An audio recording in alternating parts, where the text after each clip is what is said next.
My name is Grace. And for a long time, I didn't know what peace felt like. Before the pain, before the bruises, there was a girl who believed in family. I grew up in a modest home, where duty and obedience were praised more than love. My father was a respected man in our community, strong, outspoken, and feared more than loved. To the outside world, he was a pillar of discipline and traditional values. To us at home, he was a man of sharp eyes and sharper words. No one dared question him. Not even my mother, whose silence often spoke volumes. I was the second of 4 children, and perhaps the most quiet. I learned early that emotions were better swallowed, that questioning was defiance, and defiance brought trouble. I didn't know that what I called discipline back then was a soft form of emotional abuse. I didn't know that the constant criticism and control would shape the kind of love I later thought I deserved. My father had a clear idea of what a woman should be. Respectful, quiet, submissive, and ever forgiving. He once told me, "A woman who talks too much brings disgrace to her husband." And I, desperate for his approval, carried those words like gospel. I went to school, kept my head down, and followed all the rules.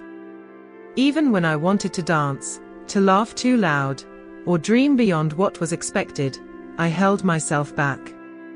My mother would sometimes catch me staring out the window, and she'd say softly, "Don't think too much, Grace. Just do your best, marry well, and you'll be fine." It's hard to explain how a lifetime of silencing oneself prepares the stage for future silence, the kind that eats you alive when things begin to go wrong. But that was my foundation. A foundation built on compliance, fear, and a quiet hope that maybe, if I did everything right, I would finally be enough. I was 24 when I met Daniel. He was charming, polite, and my father liked him immediately. That last part mattered more than anything else. Daniel worked in logistics, came from a similar background, and he spoke to my father with the kind of deference that earned instant approval. The first time I saw them talking, laughing like old friends, I thought to myself, maybe this is it. Maybe I finally did something right. My father called me into the room one evening and said, "That man is ready. He has plans. He will lead you. Don't mess this up with your emotions. Be wise." So I said yes when Daniel proposed, even though something in me, a small, trembling voice, whispered that it felt too fast. The wedding was simple, but beautiful. I wore a cream lace dress and smiled for the cameras. My mother cried. My father stood tall, proud, and firm. He shook Daniel's hand and said in front of everyone, "She's your responsibility now. Discipline her when necessary." People laughed. I did too. But I felt a chill. In that moment, I didn't know that the man I had married would one day echo my father's voice word for word. I didn't know I was walking into a different kind of cage. But I would find out soon enough. Daniel had the kind of charm that made people listen. He wasn't loud, but he knew when to speak, how to speak, and who to flatter. He was good at reading people, especially men like my father. That's how he earned his approval so quickly. We met through a mutual friend at a family function. I was wearing a blue blouse with little white birds on it. I remember that because he pointed it out. He said, "You look like someone who dreams about flying." I laughed awkwardly, unsure of what to say. Compliments made me uncomfortable. He was patient in the beginning. Attentive. Called every day. Sent little notes through our mutual friend. He asked about my work, my siblings, my dreams. And for the first time, someone actually wanted to hear them. It felt safe. Within 3 months, he was already talking to my father. Not just about me, but about life, politics, the church. My father liked men who knew their place and didn't challenge him. Daniel excelled at that. He once told me, "Your dad sees me as a man he would have wanted to be, bold but still traditional." At the time, I smiled, thinking it was a compliment. He never raised his voice during our courtship. Never showed anger. If anything, he played the role of the calm protector. He even told me once, "I will never hurt you." I grew up watching my uncle beat his wife. I swore I'd never be that man. I believed him. My siblings liked him. My mother stayed quiet, which in our household often meant silent approval. And my father. He was proud. When Daniel officially asked for my hand, my father nodded with a serious look and said, "Don't forget, leadership comes with correction." The engagement was short. 6 months later, we were married. We moved into a small flat on the outskirts of town. It was quiet, neat, and had the scent of fresh beginnings. Daniel made breakfast on the first morning and kissed my forehead. We prayed together. Took photos together. Laughed together. But slowly, so slowly I almost didn't notice, things began to shift. He started pointing out how I folded clothes the wrong way. How I didn't salt the soup enough. How I was too talkative when his friends came around. These weren't arguments. Just corrections. Except they came every day. Then came the rules. Call me when you arrive at work. No skirts above the knee. Don't talk back when I'm speaking.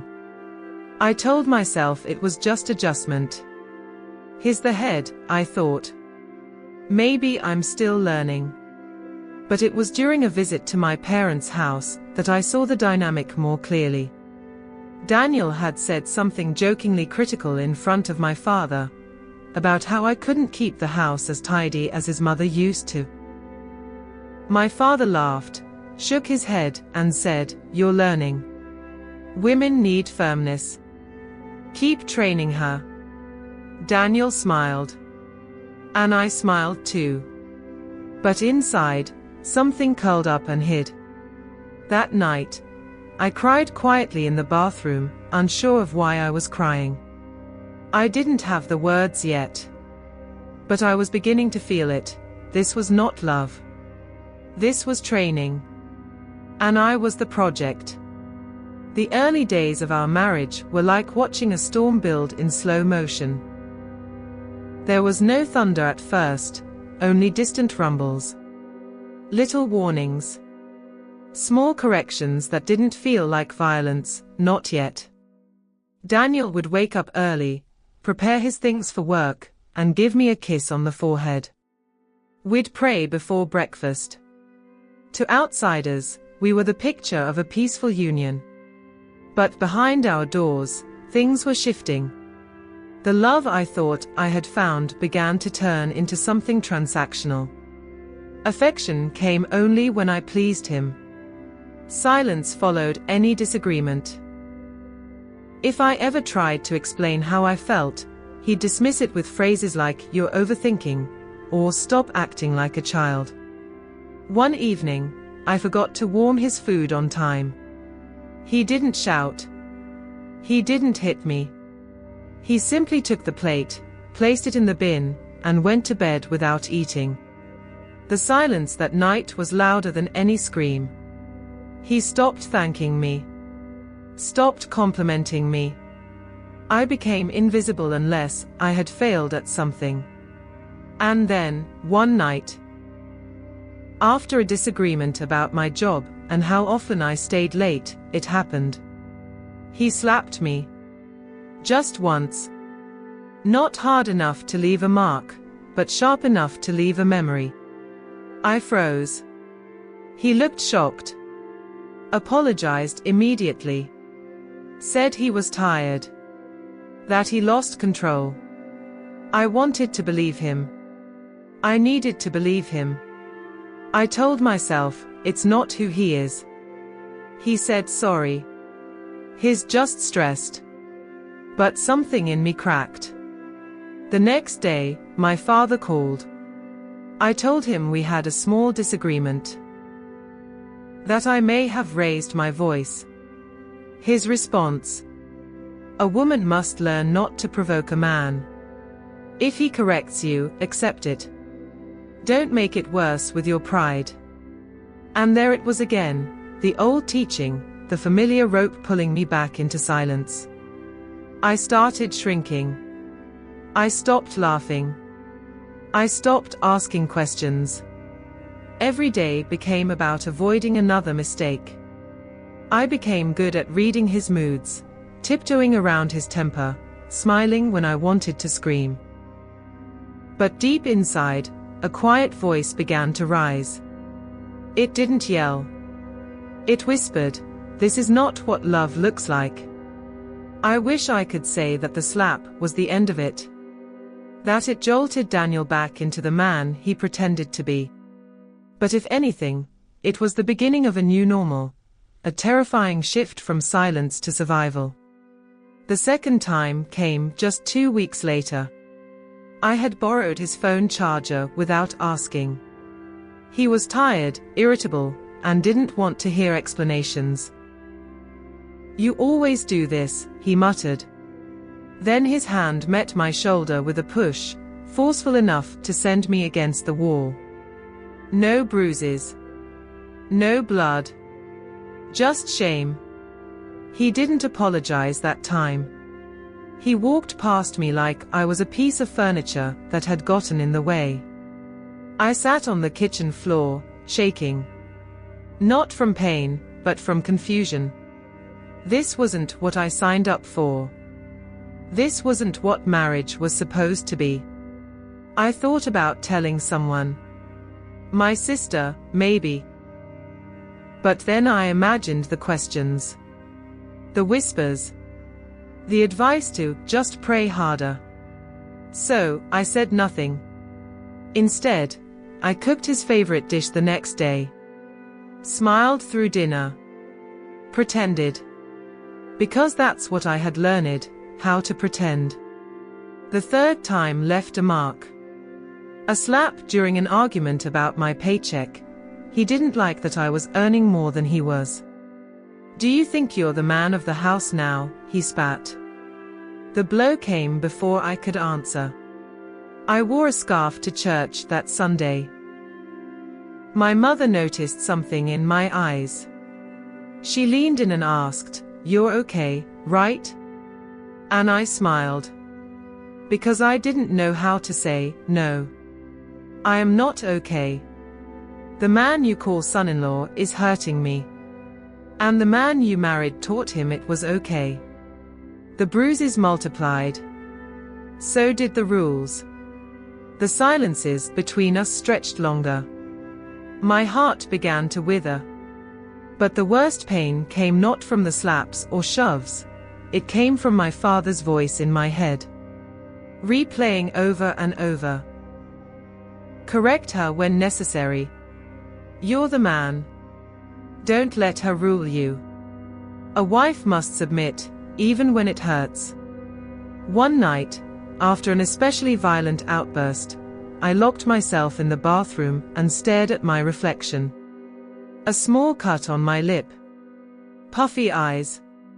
A woman I didn't recognize.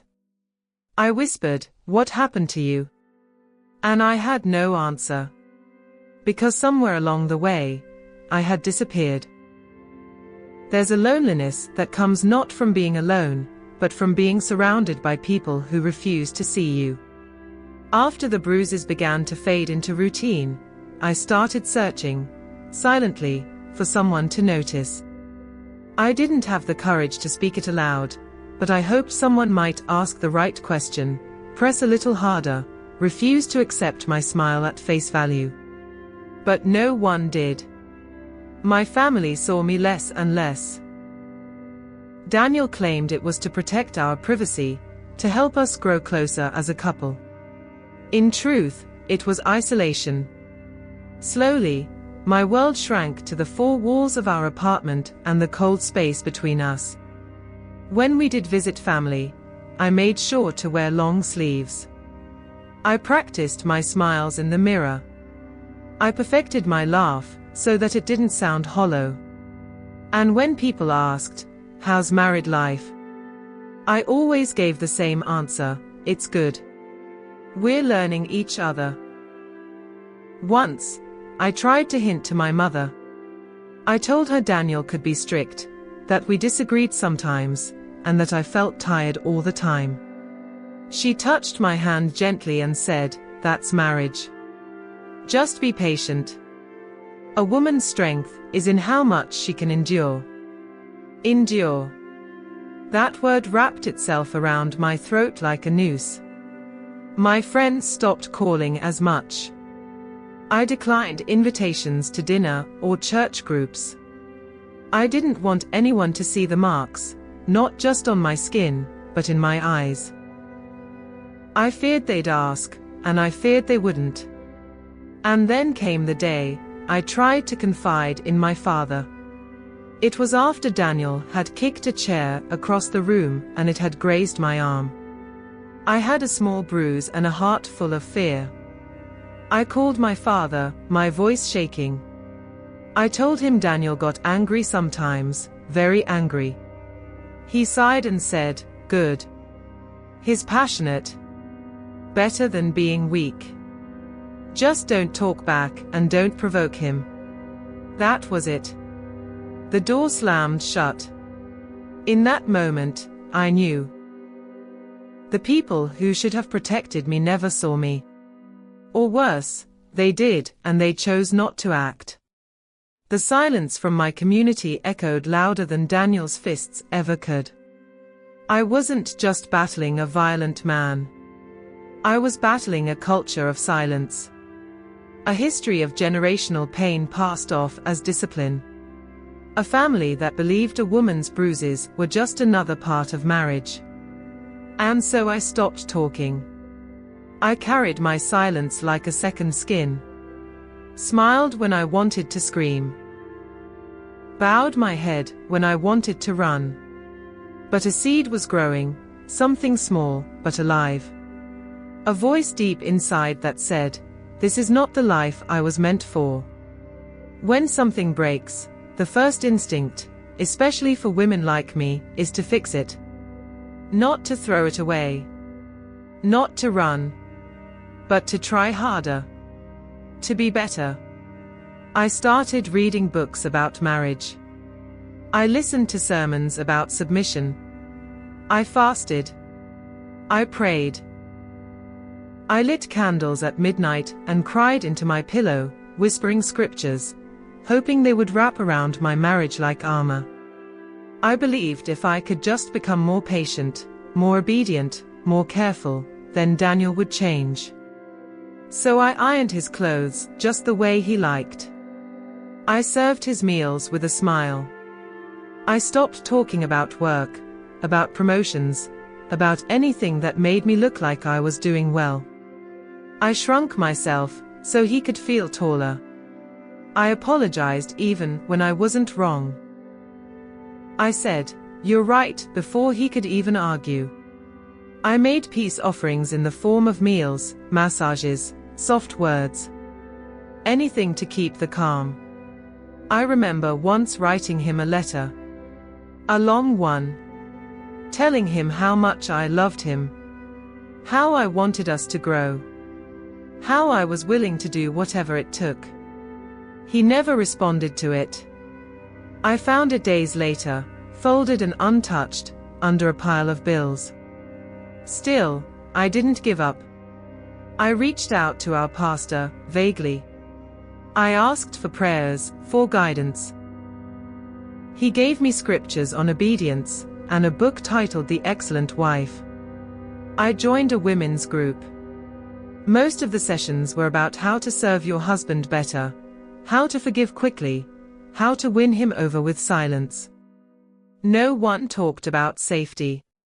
No one asked about bruises. And so I wore my effort like armor. I told myself I was strong because I hadn't left. Because I was still standing. Because I still believed. But I was not strong. I was tired. There were moments of calm. Weeks, sometimes, where Daniel was quiet, even affectionate. He would bring me food from my favorite restaurant. He would laugh again. Hold me at night. And in those brief seasons of peace, I would let myself believe it was over. That maybe the worst had passed. That my prayers were working. But then something small, always something small, would tip the balance. A forgotten errand. A misunderstood text. A wrong tone. And the storm would come again. Each time, he was a little harsher. A little less sorry. Each time, I was a little more broken. But still, I stayed. Because I believed fixing it was my duty. Because I didn't know that sometimes, the only way to fix something broken is to walk away from it. I will never forget the conversation that shattered the last piece of hope I had for my father's protection. Daniel had just left for work after a particularly bad night. My wrist was swollen, and my heart was aching in a way that no ice pack could soothe. I sat on the edge of the bed for what felt like hours before picking up the phone and calling home. My father answered. I don't know what I expected, but I knew I couldn't keep pretending. I told him, my voice trembling, he's not who you think he is. He hurts me. There was a long silence on the other end. Then he said it, words that still ring in my ears. If he's correcting you, then you need to listen. Don't shame this family by complaining about your husband. Correcting. That's what he called it. Not abuse. Not violence. Not cruelty. Correction. And just like that, I realized that Daniel hadn't created this nightmare alone, he had inherited it. My father had built the foundation, and Daniel simply continued the construction. That wasn't the first time my father justified him. During earlier visits, he would say things like, your husband is trying. Don't frustrate him. Or, sometimes, men act out because they care. Don't be too quick to judge. And I, raised in the shadows of his authority, would nod. Even when everything inside me screamed. The saddest part. I still wanted his approval. Even after all the bruises, the belittling, the constant fear, I still longed for my father to say, you don't deserve this. Come home. But home wasn't safety. Home was the beginning of the silence that taught me to stay quiet. That day, after I hung up the phone, something changed in me. Not suddenly, but deeply. It was like my heart had stopped asking for rescue. It had finally understood that none was coming. I stopped reaching out. I stopped defending myself. But more importantly, I stopped believing that their silence made it okay. Because it didn't. And it never would. There's a moment when the pain becomes so familiar, it stops feeling like pain. It starts to feel like life. That's when I knew I had lost myself. I stopped dreaming. I stopped praying with expectation. I still went through the motions, cooking, cleaning, working, but there was no light left in the doing. Everything I did was to keep Daniel calm, or to keep myself invisible. Sometimes I would look in the mirror and struggle to recognize the woman staring back. Her eyes were hollow. Her back slightly hunched. Her smile looked like a costume, something put on for the sake of others. I became a master of pretense. At work, I was the quiet but dependable one. At church, I was the modest, respectful wife. At home, I was whatever he needed me to be to avoid another explosion. And in all of that pretending, the real me vanished. I stopped calling friends. I missed birthdays. I withdrew from the things I once enjoyed: music, writing, walking at sunset. I used to love walking. Daniel noticed, but only in the way a man notices when his possession becomes dull. "You used to be prettier," he said once, after I walked out of the bedroom with no makeup on. "What happened to you?" I wanted to scream, "You happened. You broke me." But I just said, "I'm tired." He shrugged. "Fix it." That became my life, constantly trying to fix something inside me that someone else had damaged. There were nights I would lie awake and wonder how many women were living like this. How many were crying into their pillows, silenced by shame or culture or religion or fear. I remember one night in particular. It was raining. The kind of rain that drowns out every other sound. I sat by the window, knees to my chest, and whispered to myself, "I miss me." And that whisper, so small, so quiet, was the first time I felt a spark. A flicker of something old. Something buried. Hope. Not the kind that makes everything better instantly, but the kind that reminds you that somewhere deep beneath the ruin, a woman still exists. A woman who used to dance. A woman who used to laugh until her stomach hurt. A woman who believed she was meant for more. That night, I promised myself, I will find her again. Even if it takes everything I have left. If you've never had to smile through tears for the sake of a child, you might not understand what survival looks like. It's a delicate dance, balancing fear and love, despair and duty. When you're a mother in pain, every day becomes a performance. My son was 2 when the bruises on my soul started to deepen.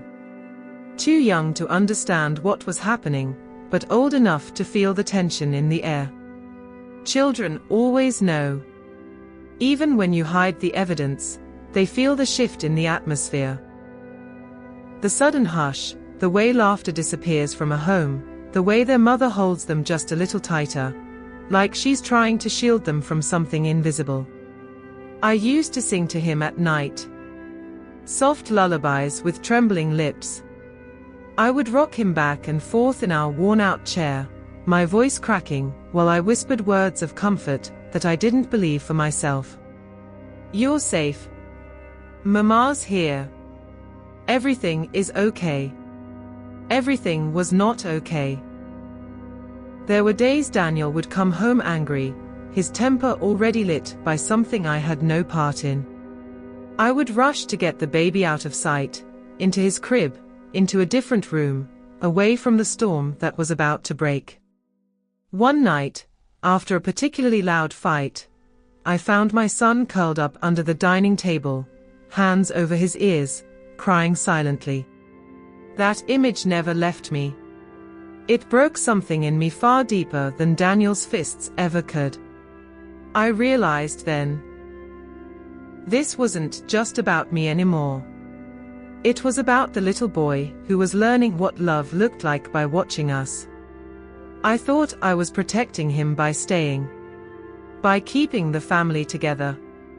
But what I was really doing was showing him that it was normal to hurt the people you love, that silence was strength, that women don't leave, even when they are bleeding. And I couldn't live with that. So I started to prepare. Slowly. Secretly. I began saving small amounts of money. I made notes of women's shelters. I memorized the number of a local counselor. I rehearsed explanations for when the time came. Because even though I was still afraid, something inside me had shifted. My son gave me courage I didn't know I had. He deserved better. And I, for the first time, began to believe that maybe, just maybe, so did I. Help didn't come with sirens or flashing lights. It came in whispers, in quiet moments of surrender, the kind that don't feel brave at first. They just feel necessary. I had lived in silence for so long that speaking felt like learning to breathe again. But I knew I couldn't keep carrying the weight of it alone. Something had to give. It started with a journal. I began writing down everything. Not just the bruises, but the words. The way he looked at me when he was angry. The way I walked on eggshells every morning. I wasn't writing to tell anyone, not yet. I was writing to remind myself that it was real. That I wasn't imagining it. That this pain had a name. Then one day, I broke. It was after Daniel had pushed me during an argument, and I had hit the corner of a table. My side ached for days, but I didn't go to the hospital. I wrapped it myself, like I always did. But the pain wouldn't go away. And neither would the fear. I called a women's helpline. I didn't even speak at first. Just sat there, phone to my ear, breathing. The woman on the other end waited. Then said gently, "Take your time. I'm here." And I sobbed. For the first time in years, I let someone hear it. The crack in my voice. The truth. I told her everything. The hits. The words. The way my father had defended him. The way I felt like I was disappearing. She didn't rush me. She didn't blame me. She just listened, and then, she offered help. Real help. She gave me numbers. Options. A safety plan. She reminded me I had choices. I didn't leave that day. But I didn't feel completely alone anymore either. I reached out to an old friend next, someone I hadn't spoken to in years. I told her part of the truth, just enough to open the door. Her response was simple: "Whenever you're ready, I'm here." Those words were everything. Because when you've lived in fear, you don't need someone to drag you out. You just need someone who'll stand at the door, hold it open, and wait. The cries for help weren't loud. They were quiet, trembling, almost invisible. But they were mine. And they were the beginning of freedom. The day I decided to leave wasn't dramatic. There was no screaming, no final confrontation, no packed bags flung into the back of a taxi under a stormy sky. It was quiet. Almost too quiet. Daniel had gone to work. The house was still. My son was asleep, his tiny chest rising and falling in peaceful rhythm. I stood by the doorway, clutching the small duffel bag I had hidden behind the wardrobe weeks ago. Inside were the bare essentials. Clothes, documents, a little cash, and the journal I'd filled with every painful detail. I didn't cry. I didn't hesitate. I just walked. Each step away from that house felt like dragging my feet through cement. Not because I doubted the decision, but because I'd been trained to stay. Conditioned to believe that leaving made me a failure. But something stronger than fear was pulling me forward. Freedom. I made my way to the women's shelter I had researched, where someone welcomed me with a warm blanket, a hot meal, and eyes that didn't ask me to explain my shame.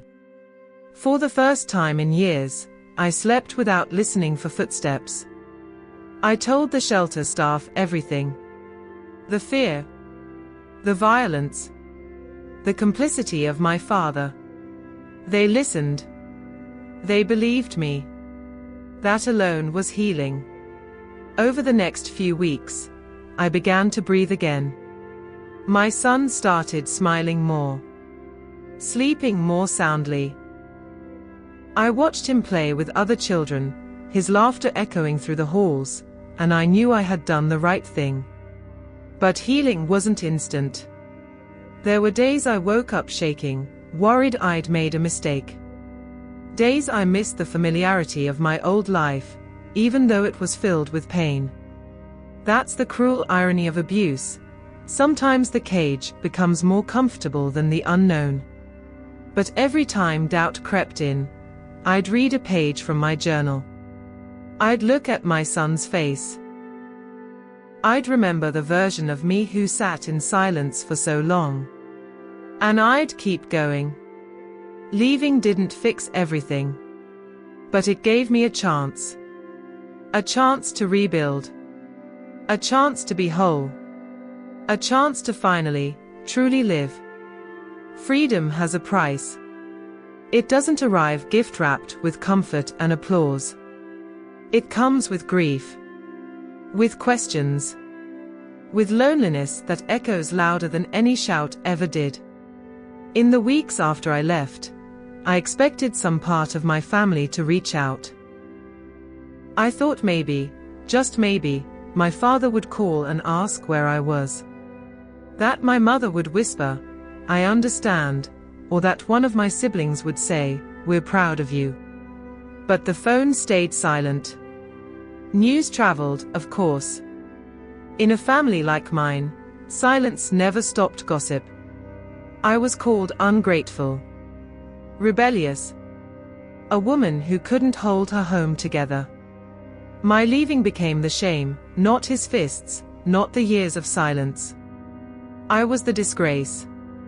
I lost more than a marriage. I lost a home, a family, a sense of belonging. But what I gained was something far more precious, my life. There were hard nights.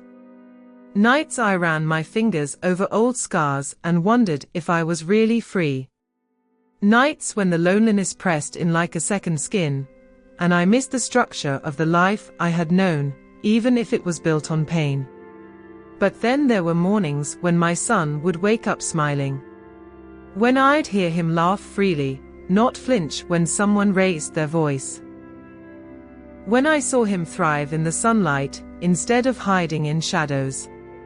And I'd remember, I chose this. For him. For me. I began therapy. Slowly. Reluctantly at first. But week by week, I peeled back the layers of who I had become, and who I had been before it all. I found pieces of myself I thought had died. My love for music. My curiosity. My courage. I started to write again, not just in journals, but stories, thoughts, ideas. I found sisterhood in support groups. Women who had lived versions of my life.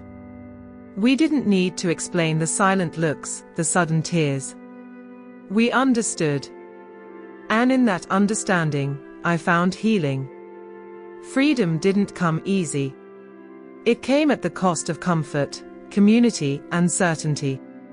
But it came. And every single day, I choose it again. Healing is not a straight road. It curves and bends and sometimes loops back on itself. There were days I woke up strong, ready to rebuild. And there were others where I cried without knowing why, where I stared at the ceiling wondering if I had truly escaped. But healing doesn't mean forgetting. It means learning how to live again, even with the memories. I began with small routines. Morning walks with my son. Quiet moments of journaling. Cooking meals just for joy, not obligation. And slowly, I found a rhythm, not rushed, not forced, but mine. I found joy in the ordinary. The sound of my son humming while brushing his teeth. The warmth of the sun through the window. The first time I laughed, truly laughed, without fear of it being too loud. I started remembering who I used to be before life became survival. I remembered the girl who loved poetry, who danced in her room alone, who once dreamed of teaching children. I picked up those pieces like treasures scattered across time, and gently put them back where they belonged. There were moments I questioned myself. Did I do the right thing? Could I have tried harder? But I learned not to dwell in those places. They served no purpose, but to reopen wounds I had already stitched closed with courage. I also began to rewrite the story I told myself. For years, I believed I was weak, that I failed because I left. Now, I know the truth. I left because I was strong. Because I wanted something better, not just for my son, but for me. In remembering, I forgave myself. Not for leaving, but for staying as long as I did. Because sometimes, we survive the only way we know how until we learn a new way. And that learning takes time. Compassion. Grace. There's a power in reclaiming your story. In speaking it aloud. In choosing to share it not from a place of bitterness, but from a place of freedom. I don't tell my story for sympathy. I tell it so another woman, sitting in silence like I once did, might recognize herself in these words and whisper, "I'm not alone." Because she's not. And neither was I. It took me a long time to find my voice, and even longer to believe it mattered. For years, I spoke only in whispers. I watered myself down to survive. I silenced my truth to keep others comfortable. But silence never protected me. It only preserved the pain. Now, I speak. Not with anger, though I have every right to it. Not with shame, though it tried to cling to me. I speak with clarity. With honesty. With the strength that comes from surviving what was meant to destroy me. I speak because I remember the darkness. I remember what it felt like to believe no one would believe me. To think I was alone. To fear that telling the truth would cost me everything. And in many ways, it did. But what I gained in return, peace, safety, self-worth, is worth more than silence ever gave me. I share my story not for pity, but for purpose. I speak so that a young woman sitting in a quiet bedroom, hiding her bruises with makeup and her tears with laughter, might hear something that sounds familiar, and realize she is not crazy, or weak, or alone.